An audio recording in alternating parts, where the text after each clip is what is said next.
Oi, pessoal. Eu voltei para a gente retomar a disciplina Projeto Técnico Científico Interdisciplinar, né? E hoje eu vou dar as orientações para a leitura de artigos científicos, tá? A ideia é a gente saber ler um artigo científico e extrair dele as principais informações sobre a pesquisa que a gente está lendo, para poder entender como é que essa pesquisa foi construída, como é que ela foi delineada, como é que ela foi realizada e quais os resultados que ela alcançou, ok? Então, eu pretendo orientar vocês como se fosse um guia de leitura, tá? Bom, antes da gente falar da leitura do artigo científico, vamos lembrar como que é a estrutura da pesquisa científica que a gente já viu em aulas anteriores, né? Como é que começa a pesquisa científica? Ela começa com a delimitação de um problema, que é uma questão a ser respondida. Ser respondida como? Por meio da pesquisa científica, tá? E da mesma forma que o pesquisador tem que definir o problema, o ideal também é ele ter hipóteses de pesquisa, que seriam, na verdade, algumas possíveis, uma, né, ou mais possíveis respostas para um problema de pesquisa.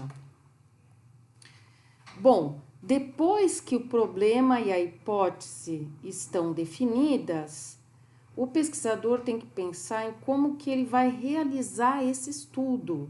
Então, isso faz parte do delineamento do estudo, em que ele vai definir que tipo de estudo ele vai fazer, ele vai definir a população do estudo, as variáveis do estudo, os instrumentos de coleta de dados e mais outras questões que a gente também já viu, né? O próximo passo é ele realizar a coleta dos dados e depois também analisar esses dados, tá? A análise dos dados vai gerar uma interpretação dos resultados do estudo, né?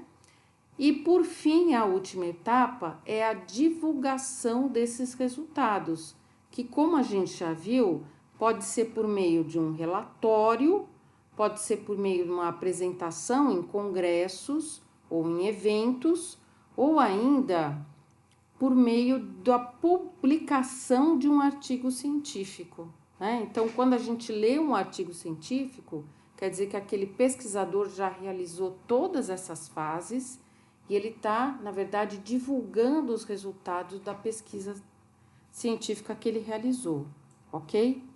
E aí, como que o artigo é estruturado para conter todas essas fases aí da pesquisa, tá? Então, o primeiro tópico do artigo é o título, na verdade são dois, né? Dois tópicos iniciais, o título e o resumo. É o que a gente vai encontrar primeiro, ok? Em seguida, a gente vai encontrar a introdução.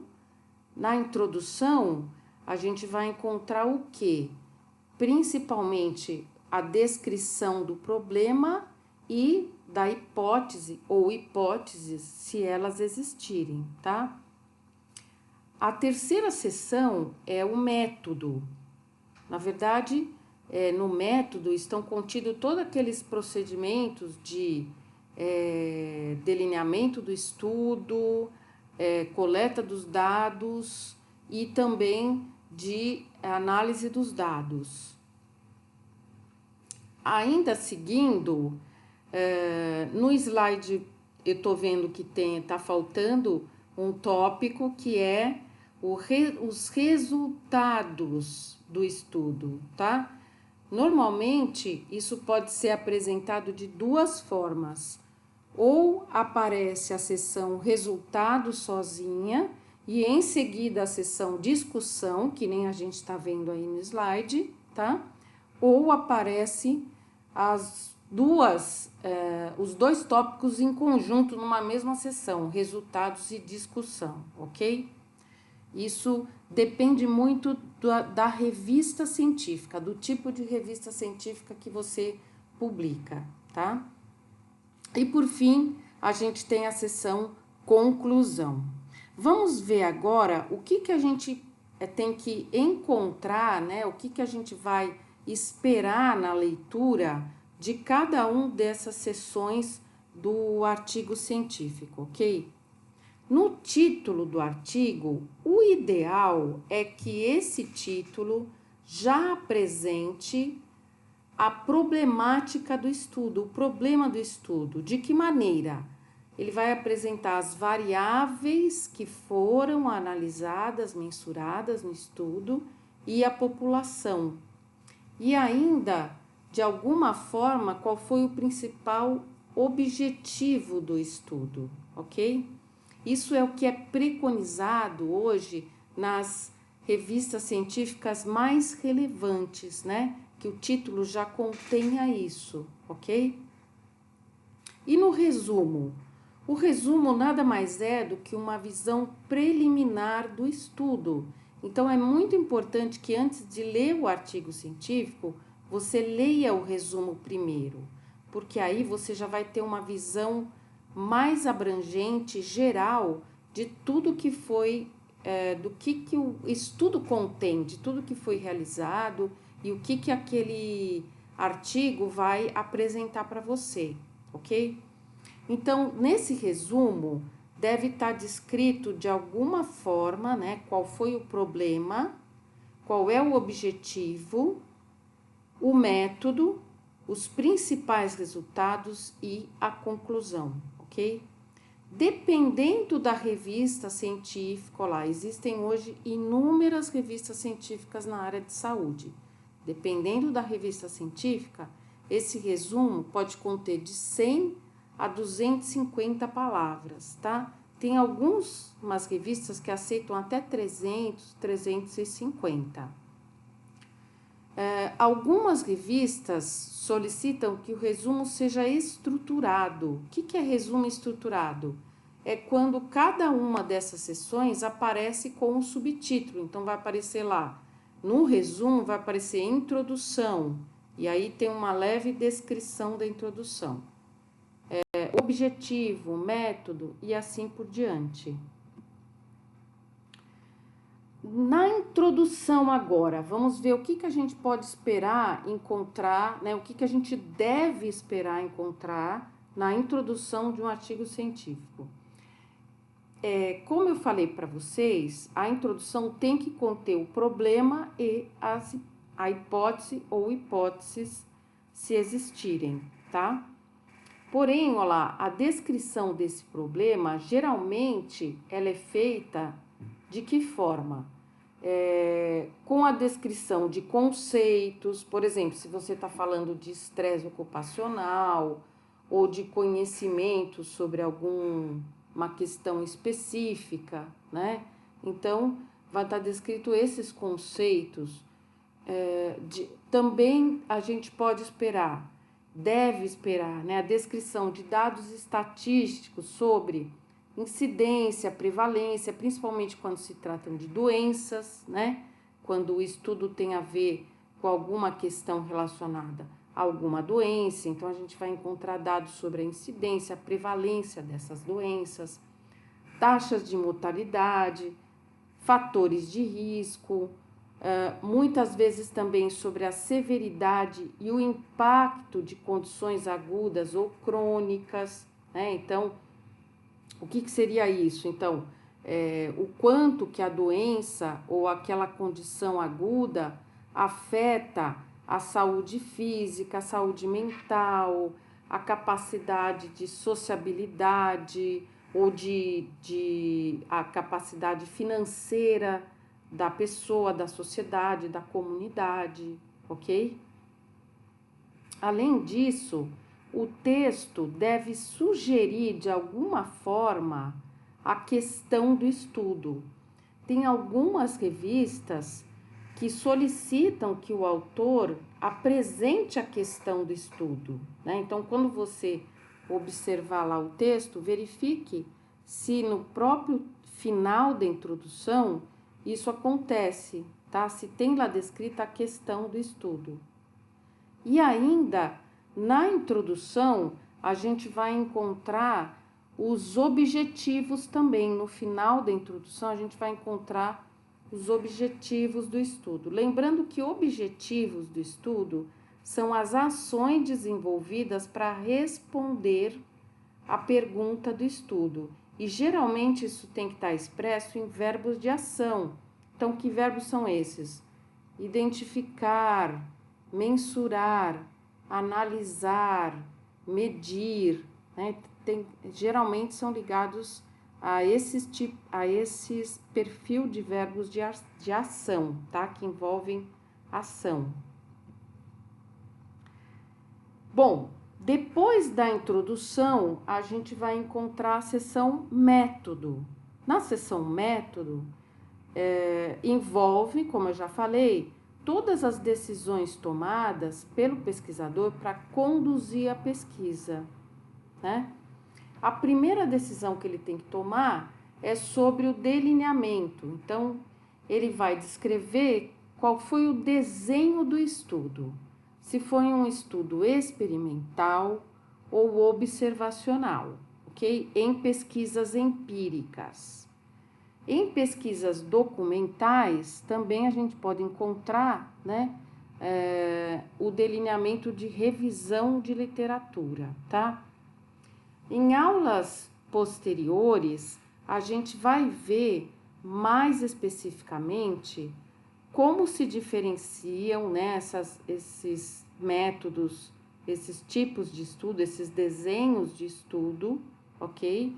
Mas a gente já dá para também a gente lembrar que a gente viu isso quando eu apresentei para vocês todas aquelas pesquisas realizadas pelo Semmelweis para descobrir por que morriam mais mulheres de febre puerperal na primeira enfermaria do hospital em que ele era chefe da ala de obstetrícia, né? Lá a gente viu que nas pesquisas experimentais houve o quê? Houve uma mudança de aspectos da realidade para verificar se essa mudança provocava uma resposta positiva em relação ao problema. Enquanto que nas pesquisas observacionais não existe nenhuma mudança feita na realidade, apenas a realidade é observada, tá? Nas pesquisas de revisão de literatura, como a gente vai ver também depois, né, apenas é analisado o que já existe na literatura científica, ou seja, são analisados um compêndio, né, de artigos científicos sobre um mesmo problema para fazer uma síntese a respeito dos principais resultados de pesquisas sobre essa questão. Mas, claro, a gente vai ver isso em em mais detalhes, tá? Numa aula posterior aqui que eu vou postar para vocês. Bom, ainda na seção método, a gente vai encontrar uma descrição da população do interesse de estudo e do local onde a gente pretende abordar essa população. Em muitas pesquisas na área de saúde, quando a gente fala em população, a gente fala de seres humanos, né? A gente fala de pessoas. Mas a gente tem que lembrar que nem sempre população está relacionado a pessoas. Pode estar relacionado, por exemplo, a prontuários. Então, eu não vou investigar diretamente uma pessoa, mas eu vou buscar dados que já existem daquela pessoa em prontuários tanto de papel quanto prontuários eletrônicos, que hoje são bastante usados em pesquisas, porque fornecem uma grande quantidade de dados de uma maneira bem mais simples, né? Já estão computadorizados para o pesquisador poder analisar, tá? Além disso, ó tem que estar descrito também, então, onde esses dados foram buscados. Então, Se são indivíduos, onde esses indivíduos vão ser abordados para se fazer a pesquisa, ou, se não forem indivíduos, onde que as informações sobre os indivíduos ou sobre dados primários vão ser buscados para serem analisados nessa pesquisa específica, ok? Quando a gente fala, então, de população de estudos, se essa população é uma população muito grande, ou seja, envolve algumas centenas ou algumas milhares de pessoas, geralmente podem ser encontrados a descrição de procedimentos amostrais, isso é, em vez de pesquisar toda a população, que é muito grande, eu delineio uma amostra, né? E seleciono essa amostra e investigo somente essa amostra. E isso tem que estar descrito de uma maneira muito clara também no artigo científico, ok? Ainda falando do método, né? A gente vai estar descrito lá no artigo científico procedimentos para coleta e análise dos dados. Então, isso significa o quê? A forma como os participantes foram abordados, os instrumentos que foram utilizados para pesquisa científica e ainda técnicas estatísticas que foram usadas para analisar os dados, ok? Que instrumentos podem ser utilizados para fazer coleta de dados de estudos clínicos? Geralmente são usados o quê? Ou instrumentos biofisiológicos, que a gente chama, como, por exemplo, se eu estou querendo investigar o peso e a altura de uma pessoa, eu preciso de uma balança e de um mensurador de altura, né? Se a minha pesquisa envolve, por exemplo, resultados de análises clínicas, né, de testes bioquímicos como colesterol, hemoglobina glicada, então isso vai também necessitar de instrumentos que sejam o quê? Equipamentos que façam a mensuração desses testes bioquímicos, né? E assim por diante. Então, esse tipo de instrumento é chamado de instrumentos biofisiológicos. Mas existem também a observação, que é bastante usada para coleta de dados de estudos na área de saúde, né? Observar comportamentos, observar algum dado de algum indivíduo, ou ainda utilização de questionários e escalas, né? Questionários e escalas são hoje em dia muito utilizados e já existem muitos que são validados e configurados de uma maneira adequada para a gente fazer pesquisa para obter dados fidedignos, ok? Então, é muito importante você entender dentro de um artigo científico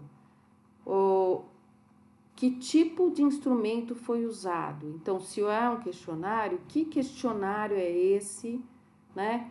E como ele está descrito no artigo que foi que você está lendo, tá? Além disso, lá você também vai encontrar, como eu falei, as técnicas estatísticas para coleta de dados. Por fim, na seção método, ainda você vai encontrar algumas considerações éticas. O que é isso? São considerações sobre a ética na pesquisa científica, tá? Por quê? Porque toda pesquisa científica é exigido, né, pelos comitês, pelo Conselho Nacional de Saúde, por meio da resolução 46612, tá? Que está descrita aí no slide. Vocês podem obter ela integralmente pela internet, é só dar um Google, tá? Essa resolução, em suma, ela diz o seguinte, ó lá. Quais são os procedimentos éticos adequados para se realizar pesquisa com seres humanos? Então, toda vez que eu estiver fazendo pesquisa com seres humanos, eu, como pesquisador, tenho que atender princípios éticos que estão descritos nessa resolução. E quais são esses procedimentos, esses princípios éticos? De uma maneira bem sucinta, eu resumi aí na transparência, tá? Você tem que manter sigilo e o anonimato do participante. O participante, ele tem que dar o seu consentimento para você usar o dado da pesquisa. Ou seja, você tem que pedir para ele o consentimento de fazer a pesquisa. Esse consentimento tem que ser livre e esclarecido. O que significa isso? Significa que você vai ter que dar para ele um termo de consentimento que vai estar descrito os objetivos da pesquisa e outros pontos fundamentais, em que você vai solicitar para ele, então, que lendo esse instrumento, conhecendo os principais objetivos e o método da pesquisa, ele vai, então, ceder o consentimento voluntariamente de você poder fazer a pesquisa com os dados dele, ok? Tudo isso a gente vai ter que, tudo isso e um pouco mais, né? Algumas documentações a gente vai ter que submeter a um comitê de ética em pesquisa, tá? E aí você vai encontrar no artigo científico o número do protocolo de aprovação, porque nenhuma revista científica hoje publica estudo realizado com o ser humano sem que haja essa submissão e aprovação de um comitê de ética em pesquisa, ok? Bom, no próximo vídeo eu vou dar continuidade, então, das outras fases, das outras sessões de estudo de pesquisa que a gente vai poder entender melhor ao ler um artigo científico. Aguarda um pouquinho aí que eu já volto.